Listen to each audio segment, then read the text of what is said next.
There are a bunch of myths or opinions or whatever you would like to call them that we hear constantly in the audio community, in the mixing community, and some of these I just flat out disagree with. It's time to air some dirty laundry in this one. Let's go.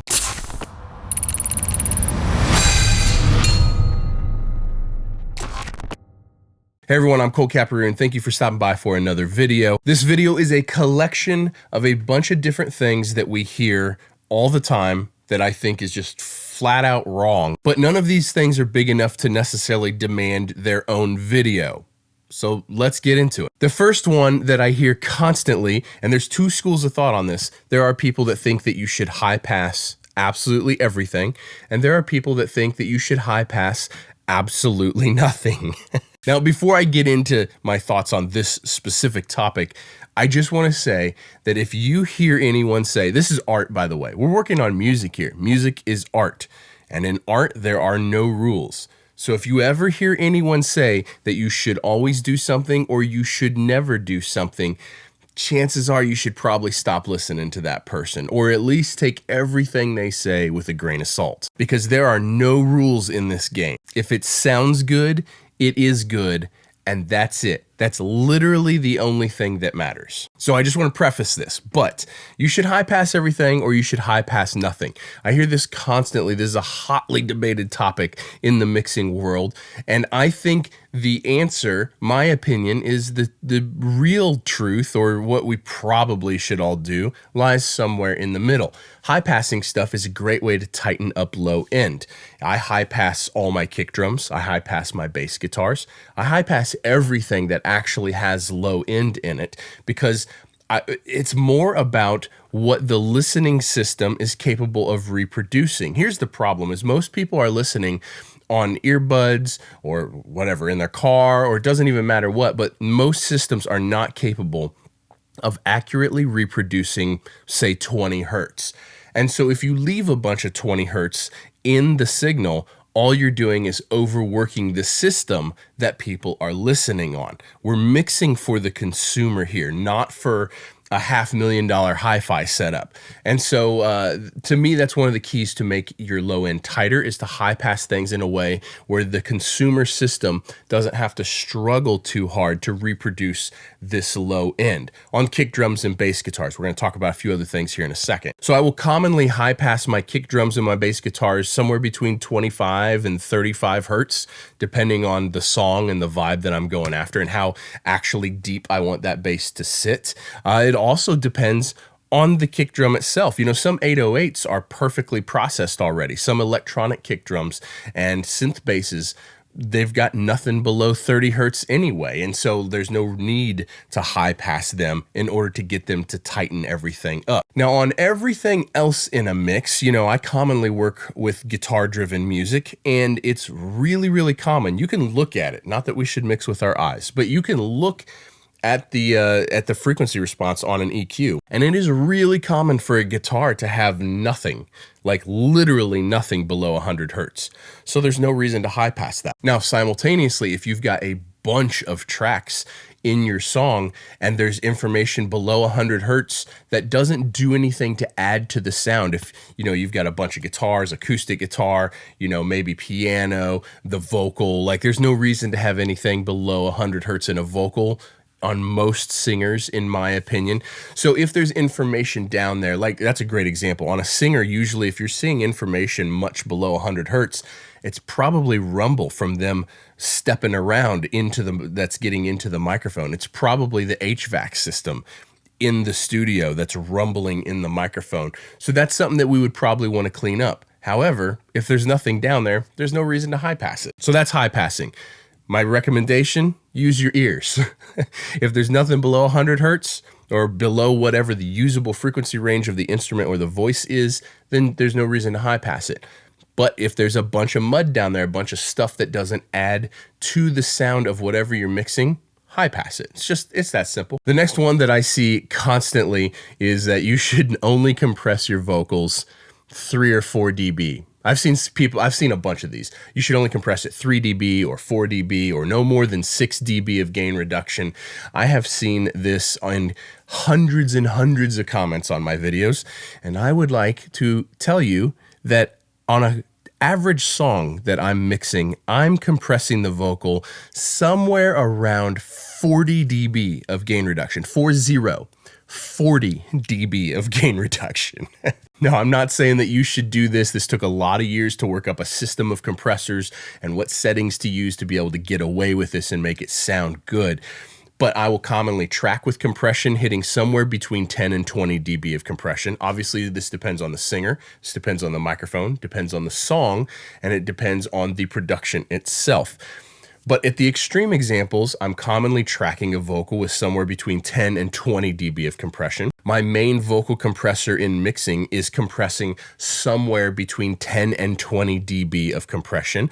Then there's usually a multi-band compressor on my vocal as well, giving somewhere between 4 and 6 dB of compression. And then that vocal is also hitting my mix bus, which is getting somewhere between 1 and 4 dB of compression. So this goes back to the last thing. Use your ears. Now, I will say that choosing the appropriate compressor is important for this. Running a fast release is important for this, in my opinion. Running a kind of medium attack somewhere in like the 20 to 25 millisecond attack maybe is important to being able to pull this off. There's a whole bunch of stuff that goes into this. But if you hear someone say that you should not compress your vocals more than a couple dB, you should probably stop listening to them because it's incorrect to say that. Now, if you don't want to compress your vocals or you don't think it sounds good, then don't do it. That is perfectly fine.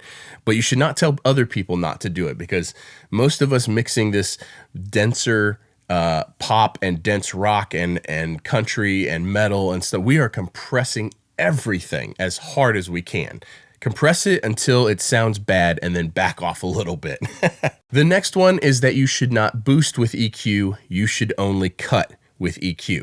Now, I actually did a full video on this, but this video wouldn't be complete without me mentioning it. I'm going to link that whole video down below where I go into great detail and give audio examples about boosting EQ versus cutting EQ, and I debunk the whole myth using science, and you can watch it in real time. There effectively is zero difference between boosting and cutting EQ. One does not sound better than the other. One is not more correct than the other. The only thing that matters is that you get the sound that you want. But there is zero legitimacy to saying that you should only cut EQ, not boost EQ. But I'll link that video down below so you can go check it out. Generally speaking, what I do is I cut EQ to fix problems, and I boost EQ to shape tone. And that is generally what I'm doing. If something is too muddy, I'm high passing it or pulling some low mids out of it. If I want something to be brighter, I'm boosting some top end. If something needs more mid-range, I'm boosting some mid-range. If something sounds harsh and nasally, I'm cutting some upper mid-range. Cut to solve problems, boost to shape tone and character. The next one that I have mentioned in other videos before, but again, this video wouldn't be complete without this, is the whole Spotify turns everything down to -14, so we should only master stuff at -14. This is absolutely awful advice. Absolutely awful. Yes, Spotify will turn stuff down, but it is not cut and dried like that in any sense of the word. When Spotify first came out with this new standard and said that they would turn everything down to -14 dB LUFS, I started mastering stuff at -14 dB LUFS because the idea was if you put something on Spotify that's louder than this, they're going to turn it down. And because you crushed it harder to get it louder, when they turn it down, it's going to sound smaller and quieter next to all the other stuff that has been mastered at -14. Nothing could be further from the truth, and I'll tell you how I know. I started mastering every project at -14. I don't remember how many songs or albums or EPs I got into, but it was dozens of songs that I did this way before the first one came out. So I'm always cranking out songs, and sometimes it takes a while for those songs to actually get released. So I don't know, 20, 30 songs in by the time the first song that I did at -14 gets released, and I listen to it and I'm like, why does this sound so quiet? This sounds so quiet compared to everything else. And my client was pissed and they're like, what is going on? Why does this sound so quiet? And then the next song came out and the next song and then the next EP or album or whatever. And everything was so quiet. Now, I don't have a good answer for this. All I know is don't ever master at -14. That is complete BS.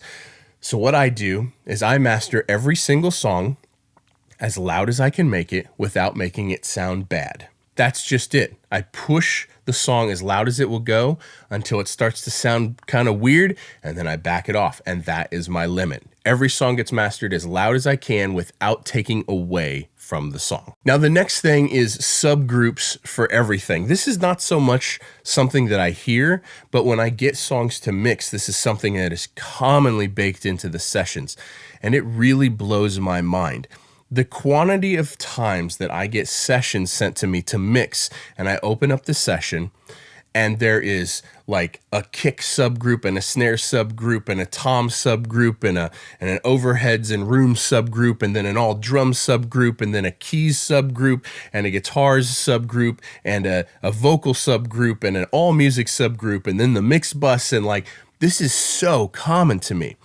And I can't wrap my head around it other than to think that maybe a lot of people are just making things more complicated for the sake of thinking if they do more, then it will sound better. And I just don't think that's the case. When I'm mixing a song, and I have full mixes here on YouTube where you watch me mix from beginning to end, I always have a drum subgroup and a parallel, so 2 subgroups for drums. That's a minimum for me. I always do that. But outside of that, the only time I ever use a subgroup is if I want to process something as a group together. For instance, we've got a gang vocal or a choir that was all recorded separately, and there's whatever, 10, 20, 30 tracks, doesn't matter, but I want to process it together as a single thing to make it feel like it was recorded all at the same time. I will run that gang vocal or that choir vocal through the subgroup, and then I will process it on the subgroup to make it feel like it was recorded all simultaneously. But in my opinion, that's the only reason to use subgroups, other than maybe volume, maybe. But even then, I don't think it's necessary. But just don't overcomplicate your sessions. That's really the only thing I want to get across.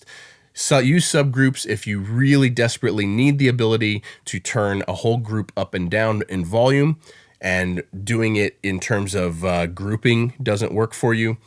Or if you need to process something all together, there's no reason to make these sessions ultra complicated, because it just doesn't do anything, and then it is harder to make changes if we need to. Before I get to the last one, I just want to thank Sweetwater for sponsoring this video. Anytime you guys need any piece of musical gear, you can jump on any one of my videos and click on any one of the links down below. And once you click on any one of those links, you can purchase any piece of musical gear that you need. And if you use those links, it goes a long ways to help support this channel and help me keep making videos just like this. So thank you guys for using those links anytime you need to purchase anything. And thank you to Sweetwater for sponsoring this video. The very last thing here is pan law. Now this is getting pretty nerdy, but I hear people debate what pan law is best. And what a pan law is different console manufacturers and different DAWs have different pan laws. And what this means is if something is panned up the center, it's X volume. But as you pan it off to the side, you have to turn it down in order for it to be perceived as the same volume going across the side. How much it turns it down as you pan is called the pan law. So there's, minus 3 dB, minus 6 dB. In a lot of these DAWs, you can change it to whatever you want. And I see this debated all the time as a way to help something sound more analog, like it was mixed on a console, or help something sound more realistic or wider stereo spectrums. I've seen this debated a bunch, and I just think it doesn't matter at all. Because you would never pan something all the way to the left and then just leave the fader there. No, you would pan it and then balance the volume of it with the fader so it's the appropriate volume. So how much it turns it down or how little it turns it down when it goes to the side, I just find it completely irrelevant, except for in one situation, and that is when you are using pan automation to sweep something across the stereo spectrum in the mix automatically. Then that's a reason to pay attention to it, because you do want it to feel like it maintains its same volume as you're panning back and forth. But in terms of just, I'm like kick and snare and bass and toms go here and vocal goes here and background vocals go here, and like nothing's changing all that much in terms of automation for me in my mixes, and so it just doesn't matter. And also, I don't think it does really anything to make something feel wider. That's my personal opinion. You do you. Thank you guys for watching. I hope you enjoyed this.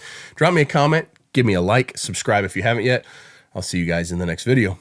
Peace.